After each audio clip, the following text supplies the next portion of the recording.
رزق تنگ ہونے لگے صدقہ دے کے رب سے کاروبار کر لو، صدقے سے تمہارے رزق میں اضافہ ہوگا۔ یہ رب کا وعدہ ہے، اللہ کے وعدے جھوٹے نہیں ہو سکتے۔ رزق کی برکت کا ایک اور بہت بڑا ذریعہ النکاح ہے۔ فرمایا اگر تم نکاح کرو گے، تم فقیر ہو وہ تمہیں غنی کر دے گا۔ لوگ کہتے ہیں بچہ پیروں پہ کھڑا ہو لے تو پھر نکاح کرے گے، اللہ کہتا ہے تم نکاح کرو ہم پیروں پہ کھڑا کر دیں گے۔ ہمارا فلسفہ اپنا ہے، اس کا حکم اپنا ہے۔ وہ کہتا ہے ابھی تو یہ اپنے لیے نہیں کماتا تو جو آئے گی اس کو کہاں سے کھلائے گا؟ میاں جس نے آنا ہے اس نے اپنا رزق لے کے آنا ہے۔ تو بچوں کی شادیاں کرو اگر وہ جوان ہو گئے، رزق نصیب۔ اپنے اہل خانہ کو نماز کے حکم دینے سے رزق بڑھتا ہے۔ صبح جو صبح کا وقت ہوتا ہے یہ رزق کے بٹنے کا وقت ہوتا ہے، اور جس گھر میں صبح کے وقت لوگ سوئے ہوئے ہوتے ہیں وہاں بے برکتیاں ہوتی۔ تو طلوع فجر سے لے کر کے طلوع آفتاب تک اپنی اولاد کو، بیوی کو، بچوں کو نہ سونے دی۔ اس وقت رزق پٹنے کے لمحے ہوتی۔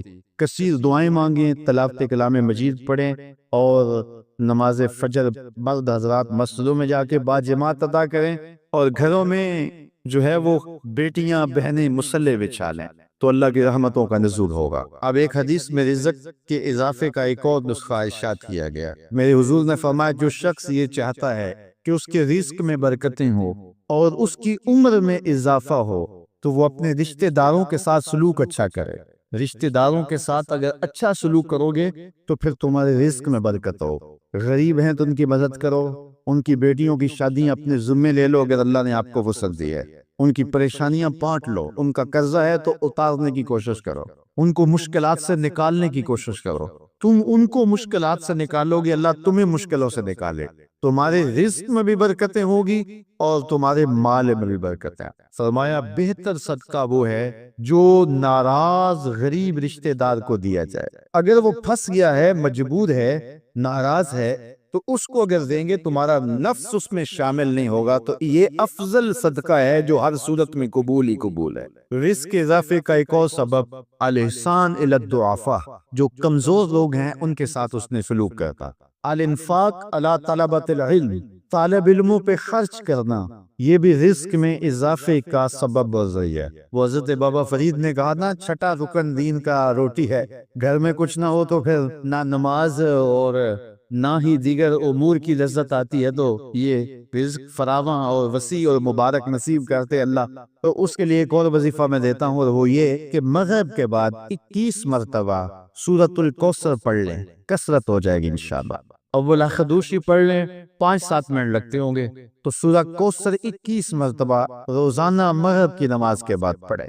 اور اگر بہت زیادہ مسائل ہیں تو ہر نماز کے بعد پڑھ لیں، تو انشاءاللہ آپ دیکھیں گے کہ گھر میں برکتیں اترتی محسوس ہوں۔ تنگ ہونے لگے صدقہ دے کے رب سے کاروبار کر لو، صدقے سے تمہارے رزق میں اضافہ ہوگا۔ یہ رب کا وعدہ ہے، اللہ کے وعدے جھوٹے نہیں ہو سکتے۔ رزق کی برکت کا ایک اور بہت بڑا ذریعہ النکاح ہے۔ فرمایا اگر تم نکاح کرو گے، تم فقیر ہو وہ تمہیں غنی کر دے گا۔ لوگ کہتے ہیں بچہ پیروں پہ کھڑا ہو لے تو پھر نکاح کریں گے، اللہ کہتا ہے تم نکاح کرو ہم پیروں پہ کھڑا کر دیں گے۔ ہمارا فلسفہ اپنا ہے، اس کا حکم اپنا ہے۔ وہ کہتا ہے ابھی تو یہ اپنے لیے نہیں کماتا تو جو آئے گی اس کو کہاں سے کھلائے گا؟ میاں جس نے آنا ہے اس نے اپنا رزق لے کے آنا ہے۔ تو بچوں کی شادیاں کرو اگر وہ جوان ہو گئے، رزق نصیب۔ اپنے اہل خانہ کو نماز کے حکم دینے سے رزق بڑھتا ہے۔ صبح جو صبح کا وقت ہوتا ہے یہ رزق کے بٹنے کا وقت ہوتا ہے، اور جس گھر میں صبح کے وقت لوگ سوئے ہوئے ہوتے ہیں وہاں بے برکتیاں ہوتی۔ تو طلوع فجر سے لے کر کے طلوع آفتاب تک اپنی اولاد کو، بیوی کو، بچوں کو نہ سونے دیں۔ اس وقت رزق پٹنے کے لمحے ہوتے ہیں۔ کثیر دعائیں مانگیں، تلاوت کلام مجید پڑھیں، اور نماز فجر مرد حضرات مسجدوں میں جا کے با جماعت ادا کریں، اور گھروں میں جو ہے وہ بیٹیاں بہنیں مصلی بچھا لیں تو اللہ کی رحمتوں کا نزول ہوگا۔ اب ایک حدیث میں رزق کے اضافے کا ایک اور نسخہ ارشاد کیا گیا۔ میرے حضور نے فرمایا جو شخص یہ چاہتا ہے کہ اس کے رزق میں برکتیں ہوں اور اس کی عمر میں اضافہ ہو تو وہ اپنے رشتہ داروں کے ساتھ سلوک اچھا کرے. رشتہ داروں کے ساتھ اگر اچھا سلوک کرو گے تو پھر تمہارے رزق میں برکت ہو. غریب ہیں تو ان کی مدد کرو، ان کی بیٹیوں کی شادیاں اپنے ذمے لے لو اگر اللہ نے آپ کو وسعت دی ہے. ان کی پریشانیاں بانٹ لو، ان کا قرضہ ہے تو اتارنے کی کوشش کرو، ان کو مشکلات سے نکالنے کی کوشش کرو. تم ان کو مشکلات سے نکالو گے، اللہ تمہیں مشکلوں سے نکالے. تمہارے رزق میں بھی برکتیں ہوگی اور تمہارے مال میں بھی برکت ہے.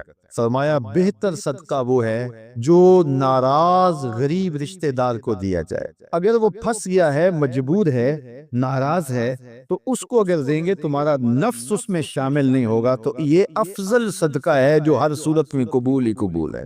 رزق کے اضافے کا ایک اور سبب الاحسان الی الضعفاء، جو کمزور لوگ ہیں ان کے ساتھ اس نے سلوک کرنا. الانفاق علی طلبۃ العلم، طالب علموں پہ خرچ کرنا، یہ بھی رزق میں اضافے کا سبب بن رہی ہے. وہ حضرت بابا فرید نے کہا نا، چھٹا رکن دین کا روٹی ہے.